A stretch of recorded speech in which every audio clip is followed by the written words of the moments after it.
The Kremlin houses the offices of the central government. It is both a symbol of Soviet power and the site of some fine architecture of the past. But not, as the princess discovered, quintessentially Russian. For like so many striking buildings here, they've been built by Italian architects hundreds of years ago.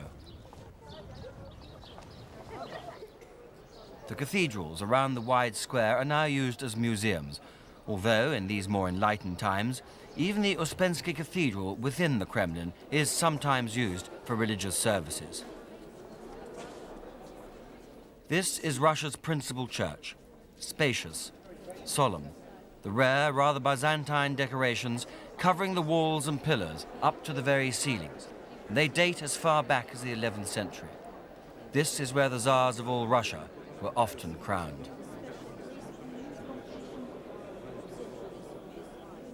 The carved throne of Ivan the Terrible stands here, the Tsar whose efforts to expand into Europe even included offering to marry Queen Elizabeth I of England. And in the famous armory, the Princess Royal was to see even more of the fabulous treasure trove of the Tsars. The ermine-trimmed caps used before crowns became fashionable, thrones studded with diamonds and pearls.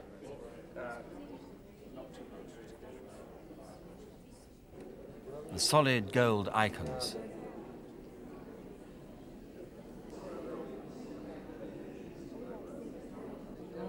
And the exquisite, priceless Fabergé Easter eggs they used to give as presents.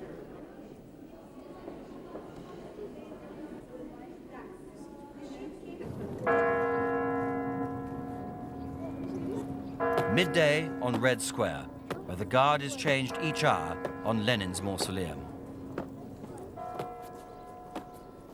The square is, by tradition, a national theatre, where the country's leaders attend the great displays of pageantry and power, although, until the arrival of Gorbachev, they were getting dangerously out of step with the people they ruled.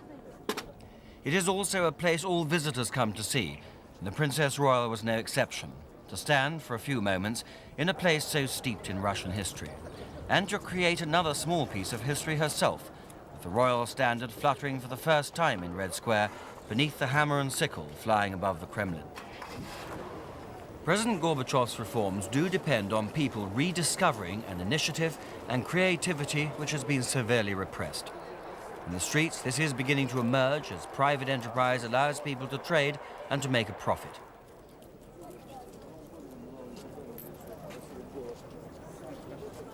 But economic reform in the Soviet Union has a depressing history, and the long queues still form instantly whenever goods become available, particularly in the food stores. At Moscow State University, the Princess Royal met and talked with students, dealing briskly in her usual manner with queries about British democracy, capitalism, and, not unexpectedly, the royal family itself. How does it feel having a Buckingham Palace as your private property? Well, I don't know, because it isn't. No, it's a state-owned establishment. I wasn't actually born there. I have my office there, and the Queen lives there, but it's not really private property. How did you begin? I mean, how did you come to this idea to help others? I was asked if I'd like to become president of the Save the Children Fund. To some extent, it was the work that I saw other people doing as volunteers, and the amount of effort and time they put into it. And that helped enormously. It just proved what could be done by an attitude of mind as much as anything else. But I think I've learnt that from the people that I've met and from the organizations that I've been asked to become involved in. At the Soviet Space Tracking Center outside Moscow, there were hopes she might also be able to talk to the two cosmonauts who'd been up in space for some 3 months. Their mere spacecraft, the bright dot on the map, was just coming into communication range of a Soviet ground station. So, would the princess like to talk to them? Certainly she would, and picking up the phone, had a chat. And is Saturday the day you get to talk to your families as well? По субботам вы разговариваете с семьями. Families come to the Space Control Center, and we can see each other and talk. Well, that must be a great relief to you. Hauntingly beautiful, the gold and blue domes of the Trinity Monastery of St. Sergius lift above the battlements of its fortress walls. Here at Zagorsk, not far from Moscow, great and deeply rooted traditions of the old life and culture linger on, and you can see and feel the heartbeat of ancient Russia. Through the long years of religious persecution, this was the center of the Russian Orthodox Church, where the fervency of prayer and the intensity of faith leaves no doubt that in this officially atheist state, Christianity is still very much alive.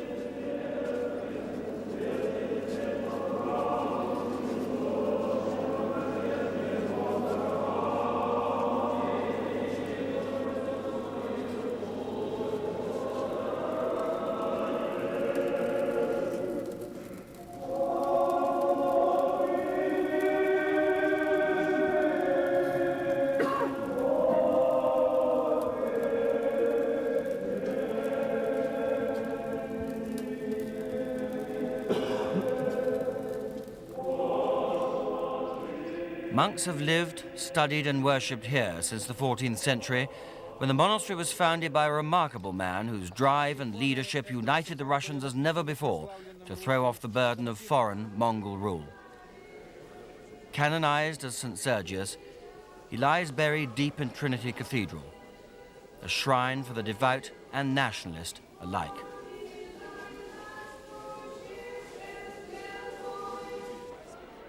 At the Bolshoi Theatre, an art form which for long has been inextricably linked with Russia, ballet. This was to be the last of the more obvious tourist attractions the princess would see before her 7,000-mile journey through the Soviet Union. The ballet Giselle, on the stage where so many of the world's most famous dancers had started their careers.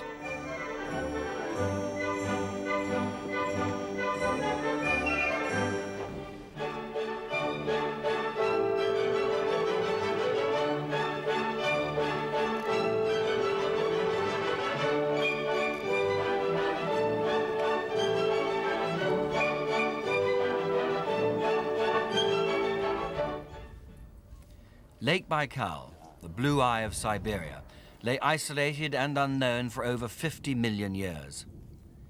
The oldest lake on the planet, it's 400 miles long, nearly a mile deep, and holds 1/5 of the world's clearest and purest freshwater reserves.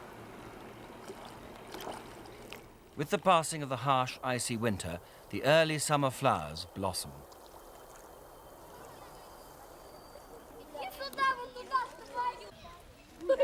Young schoolchildren make the most of the warmer weather, learning at the same time on field trips about the wealth of natural history in this ancient and unique geographical phenomenon. After the spring thaw, rivers play a crucial role in Siberian transport. Most people travel on water in these remote regions. So too did the Princess Royal. In a small, remote fishing village on the southern tip of the lake, a Soviet research ship waited to take the princess on board, to see for herself some of the work the Limnological Research Institute carries out on increasing fish stocks and maintaining the quality of the water. British scientists are already involved with their Soviet counterparts working in this extraordinary environment, where of the 2,500 living species so far identified, nearly 1/2 are unique to this lake. These conditions allow the scientists in the ship above to use this purity as a baseline for measuring pollution on a global level. As the ship steamed up and down the lake, scientists were carrying out various experiments. The princess talked to the institute's director and then, opening a large cardboard box, presented him with a scanning spectrophotometer, which tests for chemicals in the water. But out on the lake for about 4 hours watching experiments to increase the lake's fish stocks, the princess warned about the dangers of intensive fish farming, pointing out the British had discovered fish farms could spread dangerous viruses.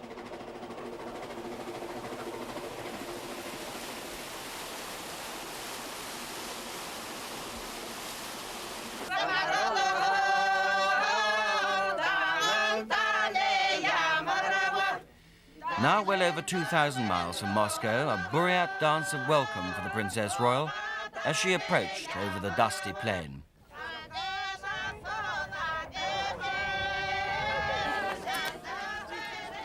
This was the most remote settlement she would visit, to see for herself, in this little medical centre, some of the basic levels of medical care available here. At first, a traditional offering of fermented mare's milk, not really to her taste. Shake some on the ground as a blessing, she was told, so she did. These are the descendants of the Mongols and Cossacks who had lived and fought across the wide open spaces since the days of Genghis Khan 700 years ago. It's a harsh climate. Even in this southern region, near the Mongolian border, sudden cold snaps in winter can plunge the temperatures down to minus 40 degrees. There are few facilities, no running water. This clinic, however, is one of the major improvements in a way of life that's changed little over the years. The travelling medical sister, who visits once a week, was attending some young patients when the Princess Royal arrived. And in the exchange of information and ideas, the princess, who's visited similar clinics in dozens of countries around the world and is very experienced in matters of primary healthcare, was able to offer a lot of encouragement and advice.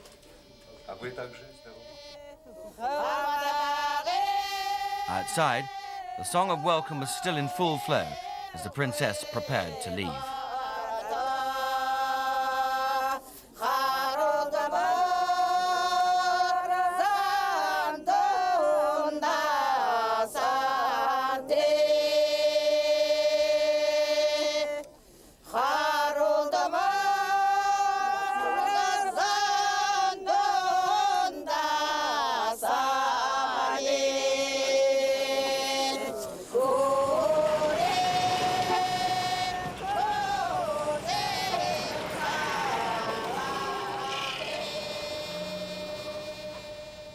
East of Ulan-Ude stands the Datsan Buddhist monastery.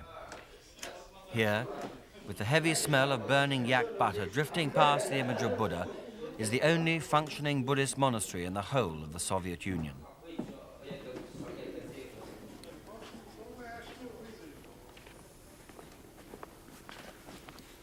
Not far from the border with Mongolia, its existence is another sign of the loosening of both religious and political controls.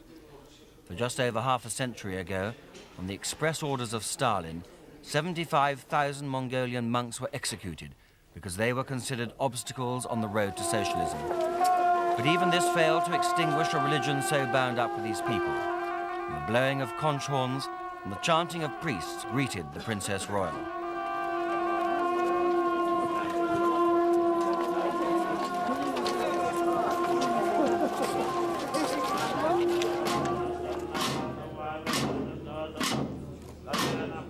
By giving permission for her visit, the authorities have publicly acknowledged their approval of the monastery.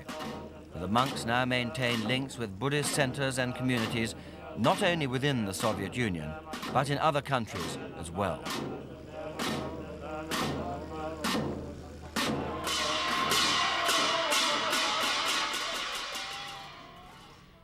Turkmenistan in Central Asia, a dry and thirsty region 40 miles from the Iranian border, where the deserts creep up to touch the edge of Ashgabat, the next stop on the Princess Royal's tour, and where, on a collective farm, she found a pocket of the enterprise economy in a field of cucumbers.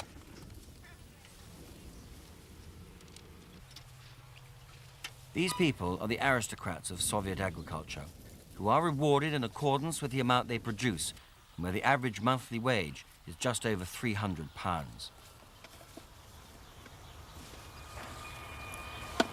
The princess was told this was a good wage in a country where a doctor earns £200 a month, but where the manager of this field can earn over £700. Maybe today it can grow too big. So what do you do with these? The large ones, it was pointed out, were cut up and pickled before being sold. But the princess also learned that water diverted for these crops was creating a serious health hazard. As lakes dried out, so increasing mineral salts in the soil threatened both crops and water supplies.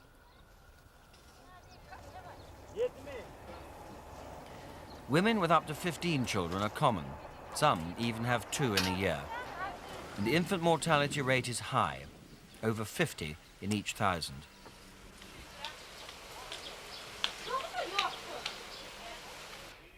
The princess also saw a showpiece research clinic.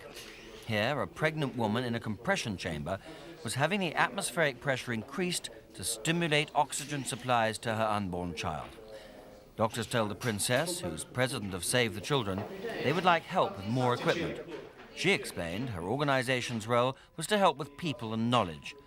And while protocol would not let Save the Children offer that help, in a region where old customs die hard, and where abortion is still the main form of birth control, she left no one in any doubt that, if asked, Save the Children resources would be made available.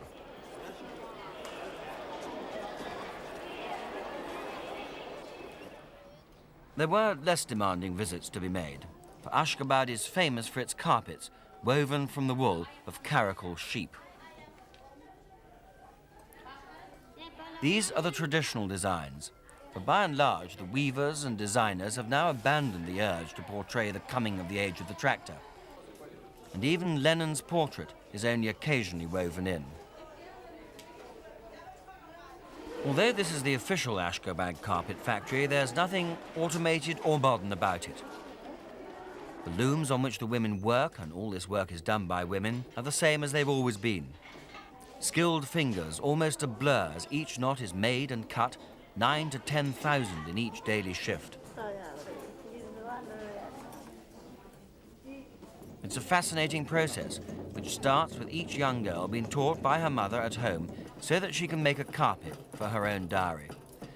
But surprisingly, no one can buy a carpet here, nor make and sell them privately. They're all for export.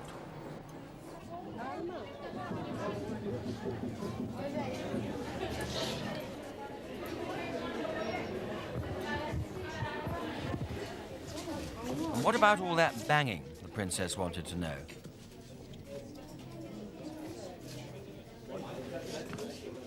Asking to feel the weight of the hammer, and then being shown the scissors with which the final cut is made to keep the pile even.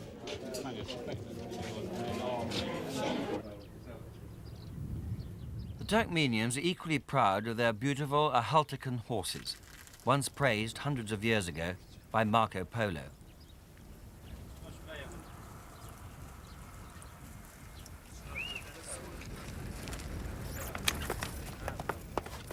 This was a display the princess, an Olympic horsewoman, could really relax and enjoy.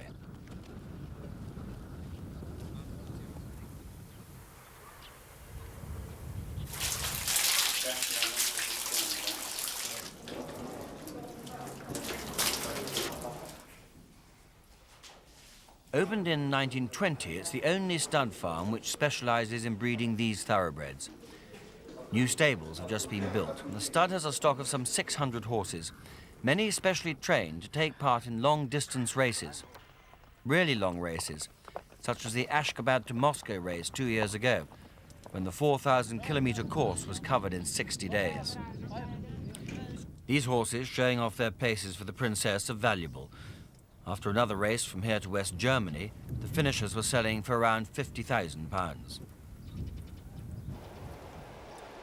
Stalingrad, its symbol a colossal statue of Mother Russia, with memories of enormous sacrifice in World War II. Here the Princess Royal came to walk over a mound which contains the bodies of thousands of Soviet and German soldiers.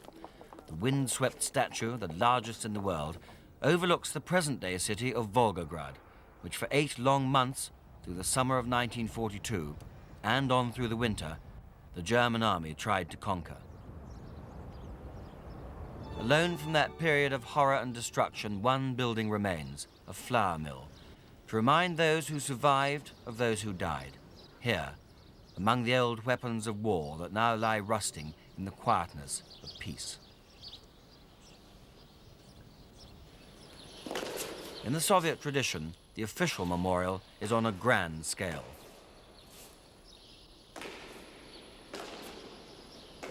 In the Pantheon, a huge eternal flame burns, where the Princess Royal came to lay, for the first time, a wreath of poppies from Britain.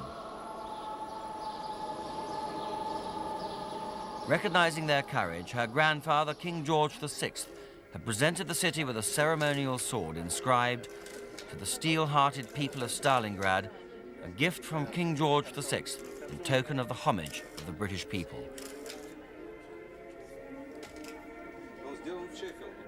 Now, in her turn, she presented to her hosts a photograph of the royal family on that momentous day of victory in 1945. Around the city flows the greatest river in Europe, the Volga, called affectionately by the Russians, Dear Little Mother Volga, because it flows in the heart of every Russian. The scars of the past are healing, but always under the constant reminder of one young generation that was lost forever.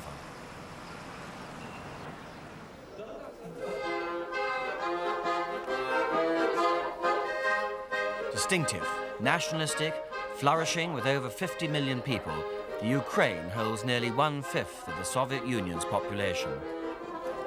This was Kiev, the last place the Princess Royal would visit during her long tour, and where the threads of its history closely link east and west.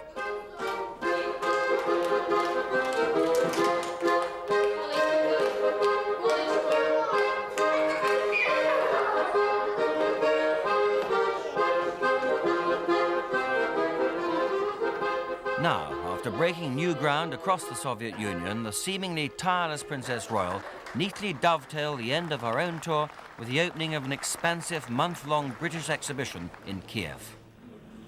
It is now my pleasure to declare open the British Days in the USSR, Kiev, June 1990.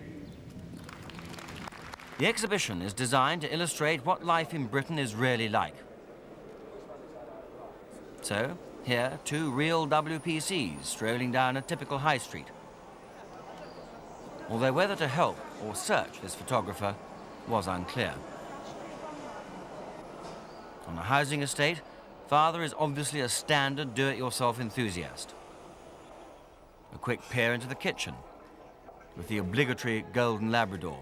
This is middle brow, middle income, middle Britain. And a passing glance at a typical teenager's untidy bedroom. Up-to-date technology, too, was on show. Computers and industrial equipment. All this to foster contacts and make money for British businessmen. Down the centuries, the Ukrainians have been crushed and ruled by many different invaders who wanted to control the rich agricultural lands of what is now the third largest Soviet republic. This region is known as the breadbasket of the nation. But even so, millions starved to death here during the collectivization of agriculture so ruthlessly enforced during the 1930s. Some Soviet farms have yet to recover from this so-called reform, which alienated the farmers from the land they tilled.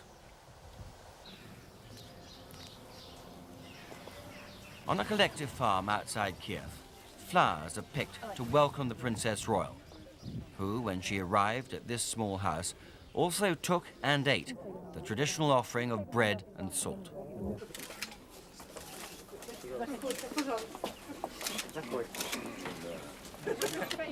Life here is still hard, but not so harsh. And this was one of the more successful farms. But it is a pity she couldn't have paid at least an impromptu visit to a home close by, where a wedding party was in full swing. Here was the spontaneity and warmth which she'd miss on her official tour, where, as tradition demands, she visited only the showpieces of Soviet achievement.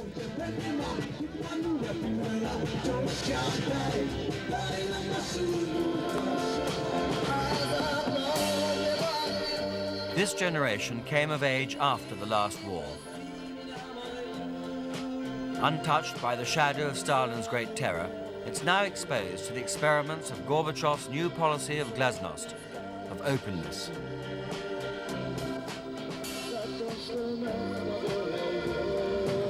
It is still uncertain just how successful it will be in opening up the whole of this vast and diverse country to the influence and progress of the modern world outside.